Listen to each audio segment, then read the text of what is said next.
2 days ago, I came across this video. SkyAnnotationStudio erkennt alles, which means in English, recognizes everything. It's a video of the biggest astro YouTuber in the German area, Daniel Nimmervoll. And what he introduces here is a PixInsight script, which is amazing.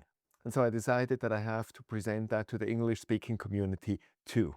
But if you're actually German-speaking, just stop the video now, just head over to Daniel's video because I tell here exactly the same as he did in German, so you get then the original. But for English speakers, let's move on what the script is, what the requirements are, and what it does in PixInsight.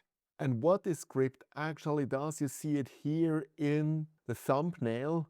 It creates a mosaic of objects which are in your picture. So it's not just annotation like adding little text or arrows or something like that, but it's really extracting all objects out of your pictures, enlarging them, putting the name below them. It's really crazy. And so before we go to PixInsight, let's head over to GitHub. I put a link in the description below. And what you can see here, that actually they started with 1.0.0 3 weeks ago, and since then we are at 1.3.0 and a million versions later. So this is just 17 hours ago. So they work intensely on this script. Now what you need to install the script as usual is a repository link. It's actually stated here, and I also add it in the description below, and you proceed like always. There's some additional requirements. First of all, you need to be online when you're using it, as it references to Simbat. Also, Daniel stated that you need 1.9.4 PixInsight version, so if you have not updated yet, it might not work. I don't see it here in GitHub, this requirement, but just if you try it with a version below 1.9.4 and it doesn't work, then you know why. I cannot test it as I already updated. And last but not least, in Insight, that you can actually apply the script, your picture has to be solved. So if you're stuck in PixInsight, then this is anyway happening, and otherwise just use Image Solver as usual when you use SPCC and so on to solve your image. So on here, let's see what we can do with it. I have a few pictures ready. You can use this with any picture. So be it an XISF, be it fits, you can even upload a JPEG as long as you can solve it. You can afterwards apply the script. Once you installed it, you find it in Script, Utilities, and then SkyAnnotationStudio. And here we go. Looks confusing, but it's not confusing, it's powerful. And before we change anything here, let's just use it. Let's leave everything as it is and click Query and Annotate. And it's really fast, it's just about 30 seconds max, and it's done. So you already see here still in the script all the objects that it has found in this one picture. So let's close out the moment the script and let's look what the outputs are. We have 2 and we have 3. So this is the less spectacular one. It just puts a square over each of these 96 objects that it references. The other 2 are cooler. This is simply a mosaic of these 96 objects. And this is again the mosaic, but on top the main picture. And I think you see how cool this is. We have here all these galaxies. And if we zoom in, you actually see that they're all titled. So M86, that's actually the center, and then M84, then the NGCs. And there's stuff like that. That's actually a galaxy here. IC3355, I looked it up on Wikipedia. Pretty interesting, looks like a nebula, but it's a galaxy. And also here, for example, definitely also a galaxy. So there's so much we usually only focus on a main object in the picture.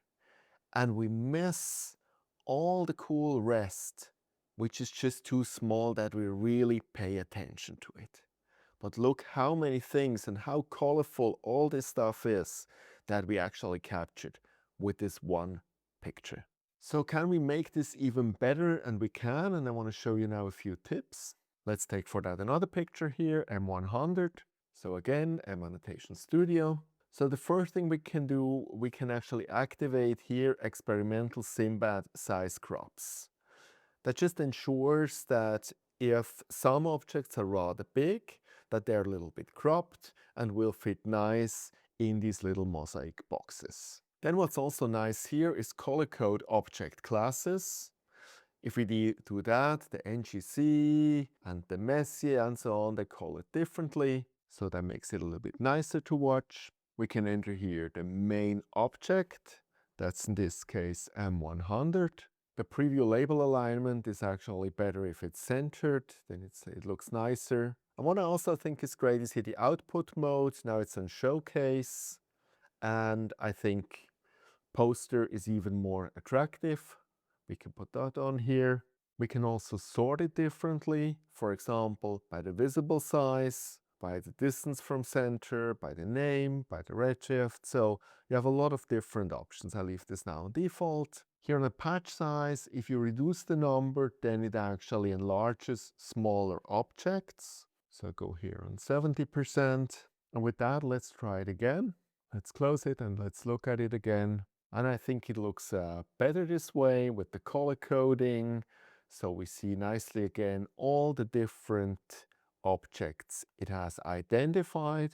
And if we look now here again at the main poster, it's now nicely centered. It's much better visible, the text. So for a poster you can put on your wall or wherever on social media, it's just perfect now. The smaller items, they're bigger now, better visible. The larger items, they're nicely centered so that you see them fully. And again, just amazing what is all going on in these pictures. How many galaxies are around here, all the different colors. So I think this is really cool. So this is already everything I wanted to show you here. I think this is really going to the core of what we're doing here, exploring space and not just making a beautiful image of, one object, but sparking our curiosity. What else is in a picture? What else did we capture? Looking that up, understanding more about space. So besides the beauty of such a poster, I think this is really the added value, and it opens another door and makes space even more accessible to all of us. If you like content like that, please subscribe to my channel. And if you speak German, please also subscribe to Daniel's channel, who always has also really amazing videos. See you next time, and clear skies.